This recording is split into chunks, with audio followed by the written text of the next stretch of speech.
Bom Dia Responde está falando hoje sobre doenças raras e a gente vai contar para vocês agora o caso da Fran, que demonstra, né, Anderson, toda essa dificuldade das pessoas que têm algum tipo de doença rara. Exatamente, ela sofre de neuromielite óptica, uma doença difícil, viu, de ser diagnosticada.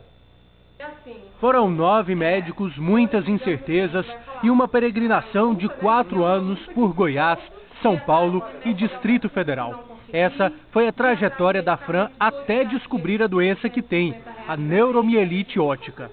Eu cheguei a ouvir que eu tinha esquizofrenia, eu cheguei a ouvir que era esclerose múltipla, eu cheguei a ser desenganada. O diagnóstico certo veio em 2017. A doença atinge a medula espinhal e causa muitas dores.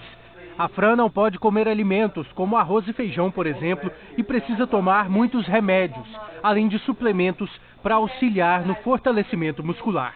O principal medicamento tomado pela Fran custa R$20 mil a dose. É um remédio aplicado na veia sempre uma vez por mês no hospital. E desde que a doença foi diagnosticada, a Fran já tomou essa medicação com atraso por 3 vezes. Eu estou na cadeira de novo porque eu não consigo manter o tratamento, que é de alto custo. E em dezembro eu tive uma nova crise que me levou para a cadeira de rodas novamente. A neuromielite é considerada uma doença rara. Para conseguir continuar com o tratamento, a Fran conta com a ajuda de amigos e gente que conhece a história dela pelas redes sociais. Perante a lei, você não tem direito a nada. Ainda está em processo para ser desvinculada a neuromielite da esclerose múltipla, que aqui no Brasil ainda é como se fosse uma única doença. Então, tem o primeiro, conseguir um diagnóstico correto. E o segundo, conseguir manter o tratamento, porque não tem leis que nos apoiem. O Ministério da Saúde informou que desde 2014 o Brasil adota a Política Nacional de Atenção Integral às pessoas com doenças raras. O SUS tem um protocolo para atender 40 tipos de doenças raras e oferece 22 tipos de medicamentos e serviços de reabilitação. Pois é, o Ministério disse ainda que o país tem 8 serviços de referência e que no ano passado essas unidades fizeram 3.500 avaliações clínicas para diagnósticos em doenças raras. Esse assunto é o assunto do Bom Dia Goiás de hoje e a gente está conversando aqui, tirando as suas dúvidas de casa, conversando com o geneticista Ricardo Henrique Almeida Barbosa. Vou chamar ele para cá. O doutor Ricardo é do Hospital Geral de Goiânia e a gente está acompanhando e viu a situação dela ali agora. Ela tem uma dificuldade no tratamento, custos e tudo. Isso é uma realidade de praticamente todo mundo que tem doença rara, né? Sim, apesar da política estar instalada já tem algum tempo, ainda a gente fala de 8 centros no Brasil. Então é uma país desse tamanho, muito pequena, né? Sim. Se a gente for pensar que tem 13 milhões de pessoas acometidas por doenças raras, 8 centros é um número irrelevante, muito pequeno. A gente precisaria de uma quantidade muito maior. Até o número de diagnósticos, né, 3.200, assim, aparentemente pode ser um número alto, mas percebe-se que nem é tanto assim. Sim, né? Quando a gente compara com a quantidade de pessoas que necessitaria desse tipo de serviço, é muito pequeno. Ricardo, vou dar uma olhada com o senhor aqui agora para a gente falar um pouquinho de prevenção. A gente tinha falado do diagnóstico difícil, né, até passando por mais de 7 médicos, e agora a gente vai falar sobre a questão do teste do pezinho, que é um teste que é recomendado para praticamente todo mundo aí nos hospitais, sejam públicos, sejam particulares, que é a coleta de sangue do calcanhar do bebê, que tem que ser feita até 48 horas depois desse nascimento. E esse teste do pezinho, ele pode aí ajudar a detectar doenças genéticas e metabólicas, várias delas, né? Os nomes são meio complicadinhos, mas aqui, ó, hipertiroidismo, fenilcetonúria, né? A hiperplasia, deficiência da biotidenase, a fibrose, tem a hemoglobinopatias, são algumas dessas doenças. Seria o teste do pezinho hoje um dos principais momentos aí de prevenção ou de tratamento mais inicial de qualquer uma dessas doenças genéticas? Sim.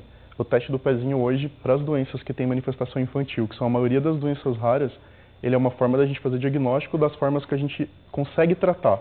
Então, essas doenças que o teste do pezinho consegue diagnosticar são todas doenças com tratamento e que o tratamento consegue melhorar a vida da pessoa.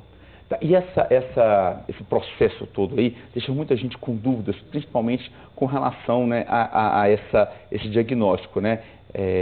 O Beto Silva diz que ele tem neuropatia hereditária periférica. Os pés queimam muito, né? Ele está contando isso. Essa doença também, ela é rara e ele pode diminuir as consequências dela? A neuropatia periférica, a gente também chama ela de doença de Charcot-Marie, e ela é uma doença que ela é de origem genética e que, infelizmente, ela acaba sendo progressiva. Não existe um tratamento curativo para ela. O que dá para fazer é usar medicações que conseguem amenizar o sintoma que a pessoa apresenta, além de poder usar órtese e alguma prótese que pode ajudar também com os sintomas. Doutor, temos aqui também a pergunta do Carvalho, assistindo a gente lá em Araporã, Minas, aqui perto até, que ele pergunta se a espondilite anquilosante se é considerada uma doença rara. E aí também nesse assunto, o Valdir de Rubiataba quer saber como que uma doença pode ser considerada rara? Quais são as características para que ela seja encaixada nesse tipo? Claro, respondendo a primeira e a segunda pergunta... Espondilite anquilosante. Uma doença para ser considerada rara, segundo a Organização Mundial da Saúde, ela tem que acometer menos de 65 pessoas para cada 100 mil habitantes de uma população.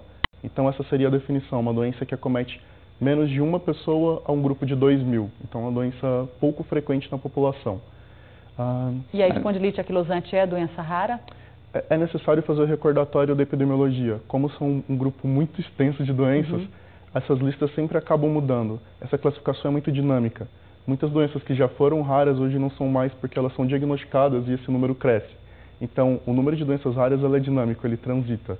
E aí, o portador dessas doenças, ele também acaba tendo esse outro sofrimento a mais em função dessa mudança, né, em dados momentos, até por conta do tratamento. E o Roberto Adriano nos pergunta, porque a irmã é portadora de neurofibromatose, fez uma cirurgia, essa cirurgia acabou tendo um problema com algumas deformações.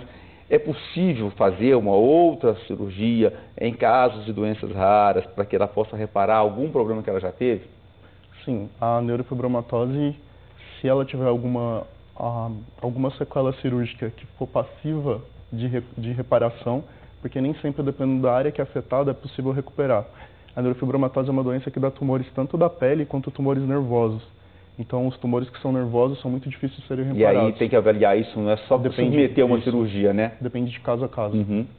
O Henri quer saber sobre o tratamento, se Goiânia, se o Estado tem algum centro especial para o atendimento ao portador de doenças raras. Como funciona isso aqui no Estado? Sim, o Estado de Goiás ele contou com o primeiro centro que foi credenciado, que é a PAI de Anápolis. E o HGG também tem um serviço de atendimento ambulatorial para doenças raras. As doenças raras, infelizmente, a grande maior parte não é tratável. Mais ou menos uma centena delas tem um tratamento específico. Para essas doenças que têm um tratamento específico, para algumas é possível a gente ter acesso ao tratamento ao SUS. Para outras, infelizmente, o tratamento às vezes não está disponível ainda nem no país, então fica um pouco mais complicado, mas nada que seja impossível de obter. Mas algumas doenças, por exemplo, algumas universidades fazem estudos, fazem trabalhos com relação a ela, que as pessoas podem também serem voluntários e ao mesmo tempo ter o tratamento e ajudar nas pesquisas, no trabalho de pesquisa. Agora o senhor falou em uma centena delas e a gente falou em 6.000 a 8.000, quer dizer, é uma dificuldade muito grande. Não tem tratamento na rede pública, ou a pessoa não consegue nenhum tipo de tratamento para diminuir, retardar os sintomas dessas doenças. Não existe nada no mercado. Na verdade, quando eu digo tratamento, seria um tratamento específico para doenças. Sempre vai existir algum método de melhorar a vida daquela pessoa. Que seja uma terapia, uma medicação que pode amenizar a dor, um outro remédio que pode aliviar algum outro tipo de sintoma. Agora, pensando em tratamento curativo, realmente essa não é uma situação só do Brasil, é uma situação a nível mundial. São muitas doenças que a gente conhece há muito pouco tempo e que a gente ainda está aprendendo como elas funcionam. Infelizmente é isso, né? Aprender a conviver com ela e tentar ter uma qualidade de vida um pouquinho melhor com esse tempo, Sim. né? Então, olha, o pessoal que está em casa, querendo saber mais sobre as doenças e também, né, saber com relação a quem convive com as pessoas que têm essas doenças, que também precisam ser orientadas, precisam receber tudo isso. O Dr. Ricardo continua conosco, daqui a pouquinho ele está de volta. Pode mandar suas perguntas, e-mail, QVT, WhatsApp, liberados para que você faça as suas perguntas. Até já, até daqui a pouquinho.